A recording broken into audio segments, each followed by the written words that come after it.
Anatomy Trains invites you to take your career to the next level with Anatomy Trains Structural Integration, ATSI. We're kicking off the next training this September in Maine under the guidance of Tom Myers and our expert team.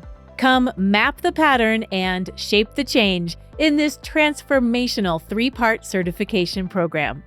Visit anatomytrains.com for details. Precision Neuromuscular Therapy has been teaching high-quality seminars across the country for over 20 years.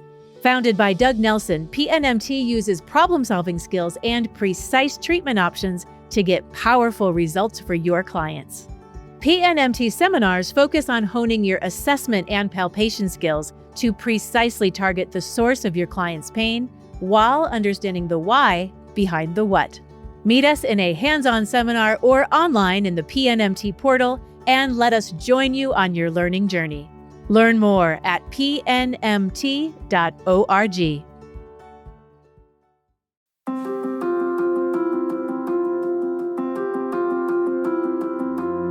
I'm going to start this episode with a claim, which is this: there is no such thing as correct body mechanics.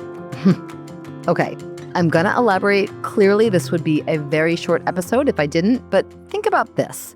How you hold your body mechanically when you work, whether it be massage therapy or sitting at a computer or operating a bobcat, is ultimately only up to you. There are endless lists and rules to know when it comes to using your body, quote unquote, correctly. And no one is going to stand next to you every minute of every day to shift this or tweak that. Mostly, though, what makes sense for you might be entirely different than what makes sense for someone else. You know why? Because everyone is different. I know, this is shocking news. I'll let it settle for a minute. And while it sinks in, I'll tell you a story. When I was in massage school, I decided that I was going to be a deep tissue therapist. What that meant in my competitive young head is that I would do whatever I could to get that depth that Joe massage therapist next to me couldn't. I can hear you rolling your eyes at me. I am rolling my own eyes at my own younger self. And my teachers told me all the basics. Work with all the parts of my hands, use my larger muscle groups, get my shoulders out of my dang ears. But I was stubborn. And, I knew everything I apparently already needed to know. 2 things ended up happening. 1, what they told me was true and I should have listened. And 2, what they warned me might happen never did. And I'm fine. The first outcome had to do with my shoulders. They were in my ears because that's where they go when shoulders are stubborn. I was contorting my body to do ridiculously deep work, and my right shoulder froze up near my ear one day, halfway through my shift. It was brutally painful. And needless to say, lesson learned. Number 2 had to do with my thumbs. I have leaned heavily on them and was warned not to. Many years later, my thumbs are still holding strong and are pain-free. I have theories on each of these and advice, or more very kind guidelines, that I'm going to offer up because of these experiences. So let's dive in.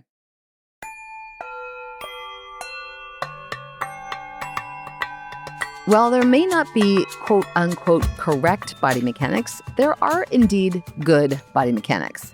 And finding these involves a dissection of 3 major components. 1, an outline of that which is normative, or in other words, rules that should apply to all. 2, a breakdown of what's being done improperly, or a specific look at what you individually should change relative to your neutral state. And 3, an attempt to get a clear definition of what the end game is, which is where I believe the biggest success rates live. And this one, of course, is my favorite. And of course, I'm saving it for last. So first, what exactly is the normal, or normative in kinesiology speak, for body mechanics? Well, it starts with structure, the skeleton, the joints, and the soft tissues that support them. A neutral and supported joint position when performing a task is sometimes referred to as stacking our joints. You've seen this in all the textbooks, a line drawn from the ankle through the knee and hip and back to the shoulder.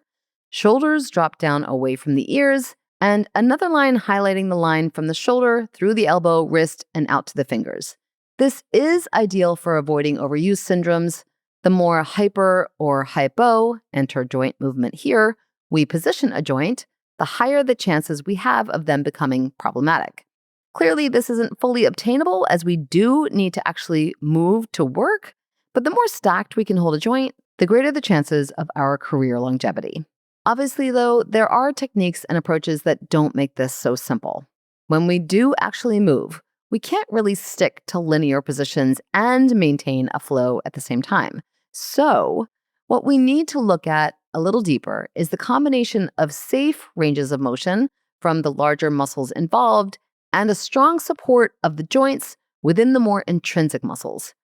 Simply mathematically speaking, because there are 360 joints in the body, anywhere from 2 to 10 muscles that move a joint or a joint complex, an additional balance of which muscles are doing the moving and which muscles are doing the stabilizing, and the exponential need for a detailed breakdown of which of those are overcompensating, undercompensating, or just going rogue.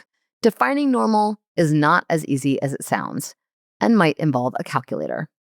This brings us to issue number 2. Where are things going sideways for you? As I'm not sitting there with you right now in this moment, I can't analyze your mechanics, but I can highlight something you might already be seeing with your own clients. Muscles, all of them, have movements that are their primary action and movements that are considered secondary or assistive. And sometimes, dare I say, oftentimes, a muscle whose prime movement may be one thing slowly finds itself doing more of its assistive job because the prime mover for that specific action has turned out to be a slacker. For example, a runner might be experiencing low back pain because the erectors, which are responsible for back and trunk extension, may have to act on creating hip extension because the glutes and hamstrings skirted this in basic training, and now they are creating an imbalance, which, of course, creates issues. For you, this may show up as wrist and thumb exhaustion because the little muscles that move your fingers and hands are working really hard at getting depth, leaving those larger abs and quads to hang out and eat bonbons while you're sweating and getting increasingly frustrated. Or it may show up as medial forearm inflammation because the flexors of the forearm are primarily set to create wrist and finger flexion, but they're contracting to try to find stabilization against a constant wrist and finger extension. And they will even sometimes sound off when the thumb is going rogue, trying to, say, friction through an adhesion. Or this may show up for you as the traps, all of them, upper, middle, and lower, are working like crazy to create a force through your shoulders, elbows, and hands, but your lats and subscapularis aren't engaging to help stabilize the shoulder, so your shoulder then falls upwards towards your ears, and, like me, you succumb to insane trap spasms that take you out.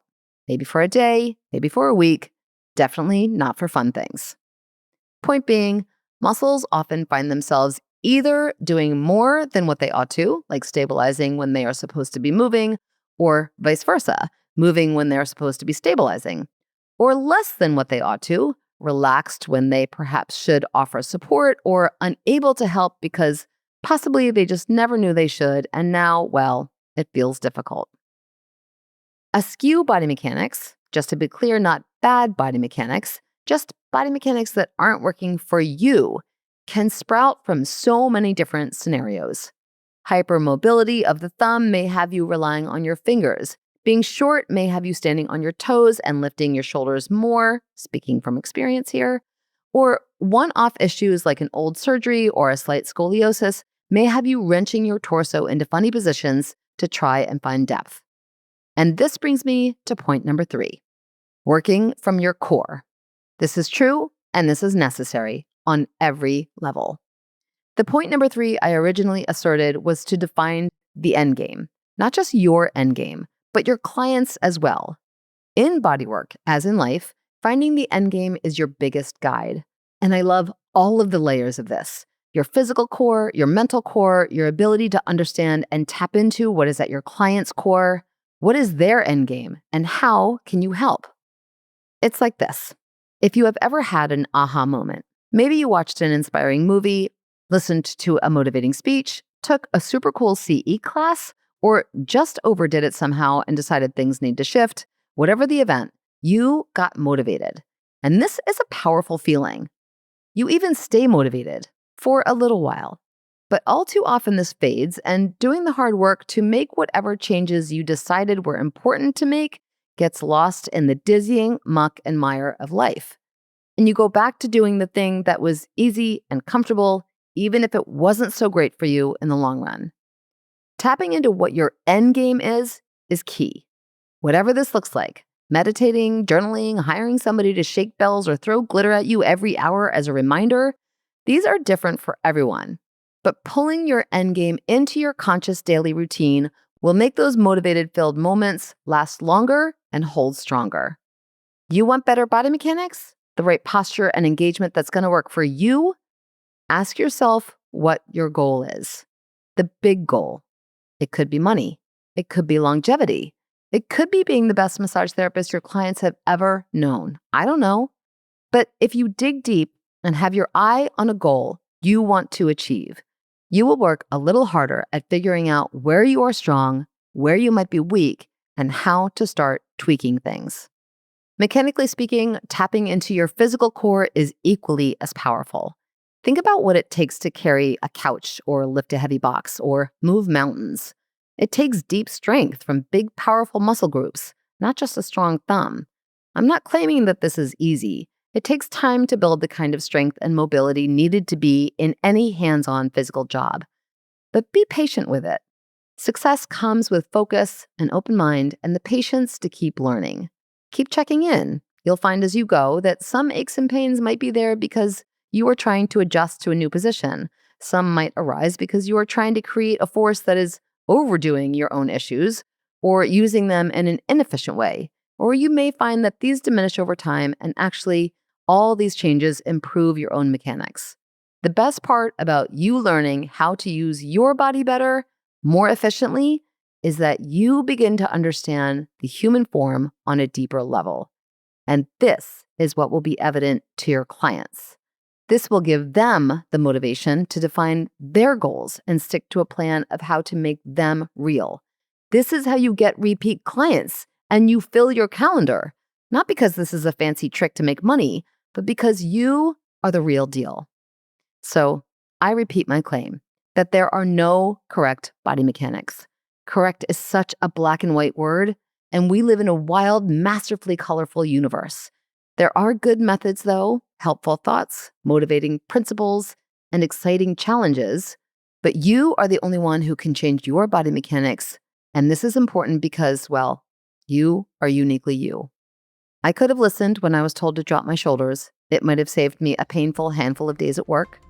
And I maybe should have listened when they told me not to be so thumb-heavy, but I was, and still am, fine.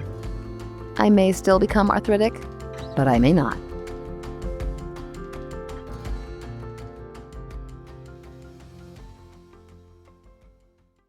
Do you need help with marketing, new clients, or online reviews? Massage Book is your solution, streamlining all the challenging aspects of your massage therapy practice. This powerful software simplifies scheduling, payments, and marketing, allowing you to focus on what you do best, helping clients live better. Visit massagebook.com, create an account, and transform your practice today. Don't wait. Give it a shot today.